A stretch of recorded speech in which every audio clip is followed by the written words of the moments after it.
한국성장금융이라는 곳이 있습니다. 20조 원 규모의 한국판 뉴딜 펀드를 운용하는 곳인데요. 이 한국성장금융에 전문성이 부족한 황모 전 청와대 선임행정관의 투자 담당 임원으로 선임할 예정이라고 합니다. 한국성장금융은 민간 사모펀드들의 지분이 절반이 넘지만 여러 공기업이 주주로 참여하고 있어서 정부 입김이 많이 작용하는 곳입니다.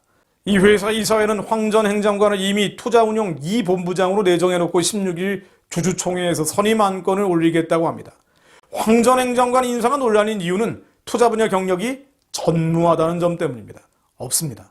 더불어민주당 당직자 출신인 황 전 행정관은 2017년 대선 때 문재인 후보 캠프 전략기획팀장으로 있었고요. 정부 출범 후에는 대통령 민정수석 비서관실 행정관을 지냈습니다. 2019년 은행들이 출자한 구조조정 전문기업에 상임감사로 갈 때도 관련 경력이 전혀 없는데 낙하산 인사라는 지적을 받기도 했죠. 2019년 은행들이 출자한 구조조정 전문기업의 상임감사로 갈 때도 관련 경력이 없어서 낙하산 인사라는 지적이 나왔죠. 더욱이 그가 맡을 업무는 문 대통령이 2025년까지 220조 원을 투입하겠다고 밝힌 한국판 뉴딜 사업 중 20조 원, 무려 20조 원 규모인 정책형 뉴딜 펀드의 운용입니다. 참 많은 돈이죠. 민간 참여를 유도하기 위해서 손실이 발생할 경우에 정부 출자분이 먼저 손에 나도록 설계해서 세금으로 투자 원금을 보장해준다는 비판이 일었던 펀드인데요. 막대한 세금이 축날 수 있는 펀드 운용을 전문성이 떨어지는 인사에게 맡기겠다는 겁니다. 청와대에 자기 사람 챙기기나 정권 말에 인사 대못 받기가 아니고서는 설명할 수 없는 일이 또 벌어진 것입니다. 문재인 대통령은 취임 직후에 야당 대표들에게 문정부에서 낙하산은 없을 거라고 약속했죠. 2018년 공공기관 채용 비리가 불거졌을 때는 반칙과 특권의 꼬리를 끊겠다고 했습니다. 부동산 투기, 위장 전입, 세금 탈루, 논문 표절, 음주운전 등 7대 인사배제 원칙을 적용하겠다고 약속했지만 지나고 나니 모두 거짓말이었습니다. 문 정권 들어서 야당 동의 없이 임명을 강행한 장관급 인사가 33명에 이릅니다. 박근혜 정부 때 10명의 3배가 넘습니다. 자기 편이면 자격 요건을 불문하고 요직에 앉히는 사례인데요. 이 일이 열거하기 힘들 정도죠. 특히 금융기관은 더 심각합니다. 금융노조는 문 정권 출범 이후 지난해 11월 현재 금융공공기관에 선임된 임원 134명 중 친정권 인사 등이 63명으로 47%에 달한다고 지적한 바 있습니다. 현재 350개 공공기관 중 205세의 기관장이 연내 임기 만료로 교체될 예정이라고 하는데요. 문 정권의 캠코더 인사, 대선 캠프 코드 인사, 더불어민주당 출신 인사들 간의 막차 타기 경쟁이 치열하다고 합니다. 청년들은 취업 기회조차 없어서 절망하고 있는데 친문 인사들은 막판 이권 챙기기 게임을 즐기고 있는 것 같습니다. 문화일보는 사설에서 이렇게 평을 했습니다. 실무와 관련이 덜한 감사도 아니고 전문성이 필수인 자리에 이런 인사를 보내는 것은 단순한 보훈 낙하산도 넘어 국정농단으로 비친다. 뉴딜 펀드는 태양광 등 재생에너지에 주로 투자한다. 태양광 사업은 복마전이라고 할 정도로 문제가 많았다는 점에서 다른 의도도 의심된다. 사실 문 정권의 이런 행태는 조선조 500년간 뿌리 깊이 되풀이되어 온 악습 중에 대표적인 행태입니다. 교회의 빛이 약해지다 보니 과거의 저주가 다시 기승을 부리는 셈입니다. 물론 조선조 시대는 여러 가지 미풍양속의 긍정적 모습도 있었지만 다수의 의사로 위장된 철저한 이익 추구에 어두운 면모도 공존했습니다. 가령 사관원 사원부 홍문관의 공론 정치도 실은 법이 아니라 여론 수렴을 앞세워서 양반 계급이 이끄는 여론 정치였죠. 법보다는 연줄이었고요. 도리보다 인정이었고요. 공익보다는 사익이 중시됐습니다. 양반이라는 지식인 집단이 도덕, 지금으로 따지면 공정, 정의, 평등 같은 그럴싸한 이데올로기를 앞세워서 백성을 개, 돼지 삼은 악정이었습니다. 100여 년 전에 중국의 량치차오, 양계초의 조선의 망국을 기록한다는 책을 보면 이런 대목이 나옵니다. 조종의 벼슬을 가진 자들은 오직 사당을 키워 서로 끌어주고 서로 밀어주며 자신만 알고 국가가 있음을 몰랐다. 이런 자들이 집단을 이루어서 나라를 삼켜버리면 결국 그 나라는 망하고 마는 것입니다.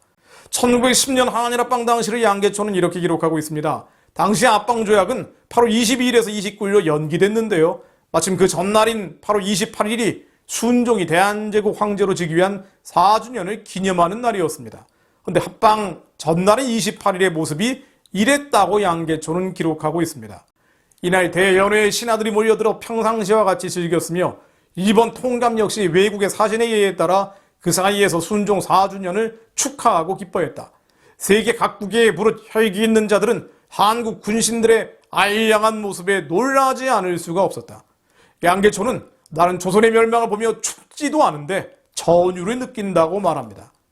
도덕정치라는 이데올로기를 내걸고 백성을 나라의 근본이라고 말은 하지만 실은 그저 일하는 자, 말 잘 듣는 자로 여겼던 조선조 4대부의 모습에서 주사파 출신이 주류를 이루고 있는 현 정권의 586의 얼굴들이 오버랩이 됩니다. 1467년 8월 6일자 세조실록을 보면 이런 내용이 나옵니다. 무릇 대가세력이 다시 대가세력이 되는 것은 노비를 소유했기 때문이다. 이로써 내외와 사하의 분별이 있고 예의와 염치가 길러지는 것이다.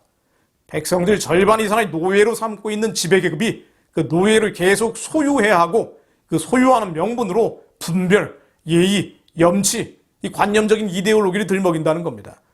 프랑스 혁명은 그나마 귀족이 2%에 불과했는데요. 조선의 양반은 10에서 조선 말기로 가면 15%까지 늘어납니다. 정말 착취 계급이 많았다는 겁니다. 중국의 귀족은요, 세습은 하지 않았습니다. 조선의 양반은 그러나 철저하게 세습했죠. 마치 지금 북한의 노동당 간부들처럼 말입니다. 부인하고 싶지만 우리가 부인할 수 없는 것은 특권 계층이 인간의 졸음과 가치를 짓밟고 그 사악한 그럴싸한 명분, 사실은 이데올로기로 위장했던 과거, 그런 수치스러운 저주가 여전히 우리 역사 안에 남아 있습니다. 복음이 약해지면, 이 빛이 약해지면 저주는 또다시 정의의 고깔 광명의 천사로 분장을 해서 현재 역사에 다시 얼굴을 들이밀 수밖에 없습니다. 그것이 지금 586 운동권 집단의 바로입니다. 빛이 강해져야 합니다. 그래야 특정 지역, 특정 세대, 특정 집단도 정신을 차리게 됩니다. 히브리서 5장 12절 말씀을 읽고 이 말씀이 한국 전역에, 한반도 전역의 이민족 가운데 응할 수 있도록 기도합니다. 때가 오래되었으므로 너희가 마땅히 선생이 되었을 터인데 너희가 다시 하나님의 말씀의 초보에 대하여 누구에게서 가르침을 받아야 할 처지이니 단단한 음식은 못 먹고 젖이나 먹어야 할 자가 되었도다. 이는 젖을 먹는 자마다 어린아이니 의의 말씀을 경험하지 못한 자요 단단한 음식은 장성한 자의 것이니 그들은 지각을 사용함으로 연단을 받아 선악을 분별하는 자들이니라. 하나님, 하나님을 아는 그리스도인들 먼저 선악을 분별하는 자들, 하나님의 말씀이 응하여 지각을 사용함으로 연단을 받는 자들, 우리의 지각 센스가 하나님의 말씀으로 연단을 받아서 선이 무엇인지 악이 무엇인지 분별할 수 있게 하옵소서. 어린아이처럼, 영적인 어린아이처럼 의의 말씀을 경험하지 못하는 자가 되지 않게 하시고 단단한 음식, 하나님의 말씀이 역사하여 우리 안에 심령과 골수와 관절을 찔러 쪼개고 주님의 말씀이 우리 안에 역사하실 수 있도록 그렇게 우리의 생각과 감정과 기분들, 하나님이 대적하여 높아진 모든 이론과 이데올로기들이 예수 이름 아래 깨어지게 하옵소서. 그렇게 하나님의 영으로 통치받고 우리의 생각, 감정, 기분 모두 하나님께 지배받는 자들, 오직 어린 양만 따라가는 자들이 되게 하옵소서. 그런 이들이 대한민국 교회의 빛처럼 일어나게 하시고 지혜로운 자가 되어 많은 사람들을 가르칠 수 있게 하옵소서. 하나님, 이 민족교회가 주님의 말씀으로 깨어나게 하시고 그렇게 분별하여 선악을 분별하여 하나님의 부르심이 무엇인지 택하심이 무엇인지 주님 부르신 그대로, 주님이 택하신 그대로 행하는 자들이 되게 하옵소서. 하나님, 이 민족교회가 깨어나게 하옵소서. 예수 그리스도 이름으로 기도드립니다. 아멘.